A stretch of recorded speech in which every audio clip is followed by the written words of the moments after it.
I didn't just quit talk therapy once, I quit twice. First time, in a group setting, second time, cognitive behavioral therapist. And here's what nobody tells you when you start therapy. Understanding your problem and solving it are two completely different things. And I had to find that out the hard way. And what I found on the other side wasn't just peace of mind. I found something even more satisfying than that. Here's my story. Daphne here, Gary Craig certified official EFT master, meaning I got trained by the EFT founder. And my job is to help those who are frustrated by talk therapy to start seeing results. But before I became an EFT practitioner, I was a patient. Bulimia, depression, panic attacks. Things are fine now, but once upon a time, this is all life was made of. And the first time I gave talk therapy a real chance ended up being in a group setting. Picture this. I work in central London for a forex broker and I am referred to an NHS psychiatrist, UK National Health System. This woman was exceptional. So she listened to me for a couple of sessions and she says, look, I'm going to give you two options. Number one, antidepressants. Number two, I want to invite you to participate in a group therapy experiment I'm setting up. Now, I didn't want to take any medication, but I was very curious about group therapy. So I signed up. Now, the only problem was that this woman was doing that every Wednesday at 11 a.m., and I was working full time. I had a serious job. So I had to tell to my employer that I'm participating in a clinical trial about a drug related to the thyroid, because I have an autoimmune condition related to the thyroid. If anybody is watching from that company, I am truly sorry I did what I had to do. So here's how this group therapy was working. It was unguided group therapy, meaning the psychiatrist was there throughout, but totally silent, sitting at the back. Absolute silence in the room. The conversation and the healing was supposed to happen naturally. The emotions that I went through throughout this process, they were like a pure roller coaster. The shame, number one, you even just by entering in the waiting room, about to go into the main therapy room, and just seeing the people around. There was a gentleman with a tie on, also a city London worker, a lady in her 30s in a wheelchair, people of color, different ages. Just by being in that room, your mere existence was stating, I have mental health issues. The awkwardness, it's like the atmosphere was so heavy you couldn't even cut it with a knife. The judgment, who's worse off here? Is it me? Is it them? And of course, the disbelief. Is this thing really going to work? And underneath it all, the hope. But maybe, just maybe, something might work this time. Something might help me with the anxiety, the panic attacks, the depression. Just maybe. There are three moments that I remember very distinctively. The deepest pain somebody shared in my presence up to that point, the moment I realized group therapy doesn't work for me, and the moment I walked away. So, the deepest pain. There was a black lady in her 50s. She wasn't a talker, she was very quiet, but she was a very angry woman. I don't know what happened to her. She never explained in any detail, but just by being next to her, just looking at her, you could see her fuming, even though she was silent. You were almost afraid of going anywhere near her or addressing her. And she was very abrupt and very short in the way she was expressing herself. And one day she decided to actually share a personal story. And this woman went from sharing zero details about herself to telling us how one day she is about to take the underground. It's a bad day, it's a difficult day, and she sees the train coming. And she approaches the platform and she has taken the decision to jump. So she's about to jump, the train is coming, And she says there was just some calmness about it. There was some the decision was made. There was no turmoil. She was about tunnel vision. She was about to jump. And as the train is approaching, somebody, a gentleman, passes next to her and says, "Excuse me, do you know what the time is?" And that got her out of that bubble. And she said it was as if there was a bubble around her, like a dark cloud, and just the question by that stranger popped the bubble. She took a step back. She didn't do it. These are emotions. She was a stranger. I don't even know her name. I've never seen her again ever since. These are real, raw emotions that you don't get to see easily being expressed in real life. So that was a precious moment. Number two, the moment I realized group therapy is not working for me, even in my darkest moments, even in my darkest moment, I was always trying to figure out a way. Maybe there will be a way. There must be a way. So I was always going to these meetings pumped up. And this time there is a group. Maybe we can all do it together. Even if I had my worst day, there was always a part of me, we're going to figure this out. But that was not where the group was. And in group dynamics, majority wins, like in democracy. So I remember very, very, very distinctively. I was researching about group therapy, and there was some research mentioning that group therapy seems to have a positive effect when people don't just sit around and talk, but when they do something like gardening or some activity and they talk. There's a little bit of lightness into it. Something happens, and I was like, great, I'm going to go there and I'm going to let them know, guys, maybe there is something like a hobby we can pick up, something we can be doing. It looks like statistics says it works better. And I go in, and the only thing the group wants to talk about is which insurance covers you and your family in case of suicide. So they were all planning to suicide, and the main topic was, okay, but how can we make sure at least somebody like our family member makes money out of it? And I was like, oh, all right. What I realized was in a group dynamic, unless there is an authority or a leader coming from a higher perspective, from a different perspective to pull a group out of wherever they are, a group on its own doesn't seem to be able to overcome itself. And that was the moment I realized I am the minority here. So maybe this is not the place where I belong. And then the day came where I announced it. There was another psychiatrist there as well, the main psychiatrist and a junior psychiatrist. So when my time came to speak, because at the beginning you're supposed to just greet the group, I said, um, I just want to let you know that this is going to be my last session. I explained that I got what I got out of it, and this is the time for me to walk away. So the junior psychiatrist um, said, yeah, of course, if this is what you want, we are going to respect your wish. I just want you to know that you didn't manage to help yourself alone before, so it's highly unlikely that you will be able to help yourself alone. Maybe it's not a wise idea to walk away, and just so that you know, if you do walk away, the door will close. You will not be welcome to come back. She said it in a nice way, but it didn't feel nice. But do you know how I felt?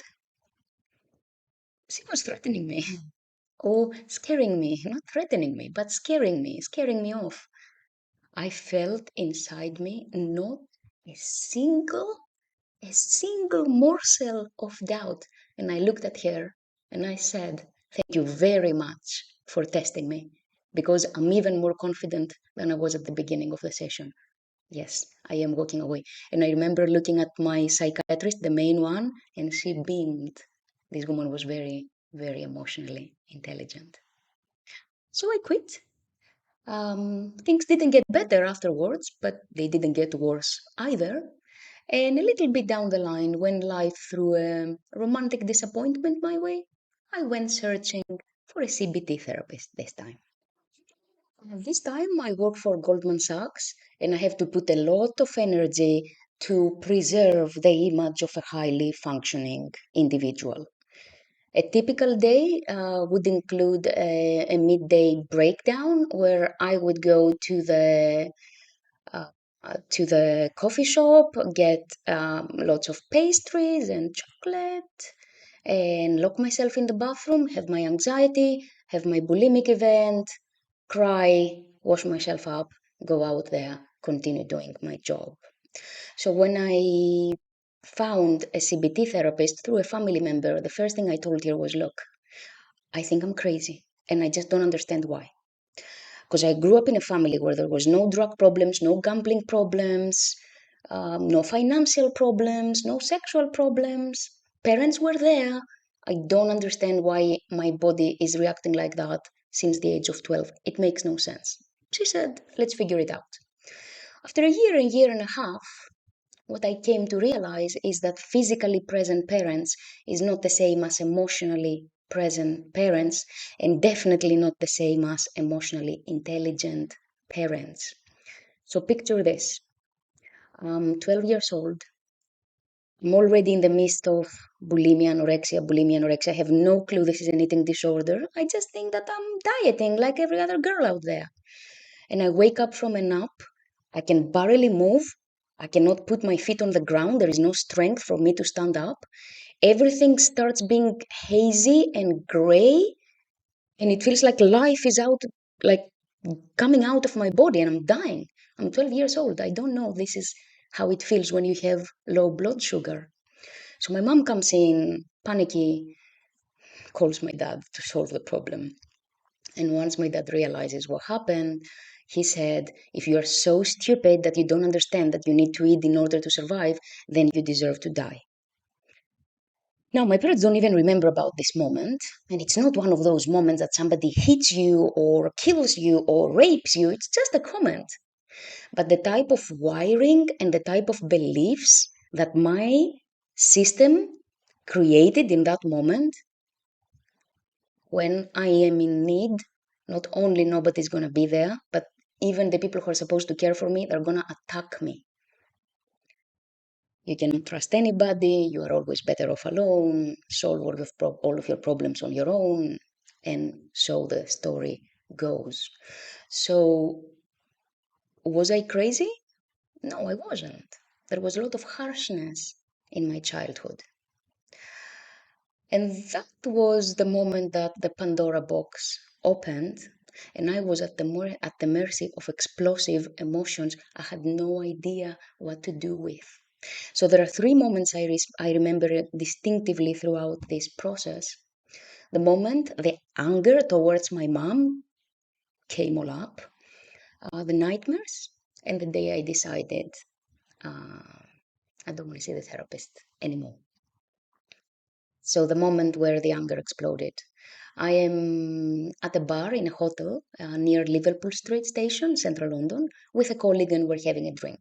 I need to go to the bathroom, and I had to walk up some beautiful marble stairs. So I go up, and as I'm washing my hands, I look myself in the mirror, and all of a sudden there is an explosion of anxiety, panic, and fire the same time. And I didn't know what to do with it. I didn't know what was happening. I was shaking, I was sweating, and the only thing I could think of is to hit my head against the wall because I didn't know what else to do. I didn't know this is how an explosive expression of anger can feel like. So once I calmed myself a little bit down, I was so terrified by it, I ran downstairs, I excused myself, and I ran home to a safe place just in case this thing happens again. As more and more moments, harsh moments of my childhood were coming up, I had nightmares. I had to wake up checking if my teeth are still there because every night all of my teeth were falling off in my dream. And in the morning, what was actually happening were pieces of my teeth were actually falling off. And I didn't know what to do, neither how to stop it. So at some point, the next session, I told my therapist, look, I can't take this anymore. I'm desperate. I'm in physical pain. This is not getting any better. I can't be any more patient. I need something. And she said, okay, let's talk about it. The moment this woman said, let's talk about it, I knew that whatever talk therapy has to offer to me just hit a wall. I need something to seriously calm me down. And since I was not willing to take medication, I had to figure something else out. And this woman wouldn't be able to give it to me. I felt the most abandoned in my darkest moment ever. But at least I wasn't attacked for a change. Needless to say that, of course, I left the therapist. And this time I quit talk therapy for good. Now, here is where it gets real. When you try everything that people say it works twice and it doesn't, where do you go from there? What's left? I was desperate. I remember speaking to a friend on Facebook, a friend from university. She was back in Greece, who hadn't spoken for a while. And I was telling her about my life, and she said, oh my God, Daphne, you're so successful. And I feel so bad because I'm just stuck here with depression and anxiety.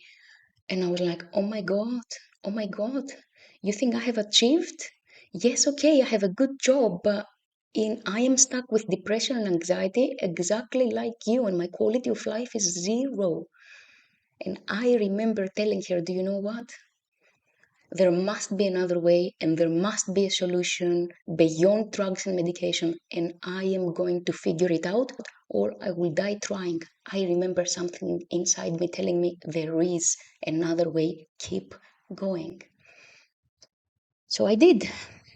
I suspended my logical mind and I started giving a chance to anything and everything. I went to real weird places. I tried all sorts of healings: energy healing, crystal healing, sound healing, angel healing, spiritual healing, hippie healing, you name it, I tried it. Most of the time against my will because I couldn't resonate with those places.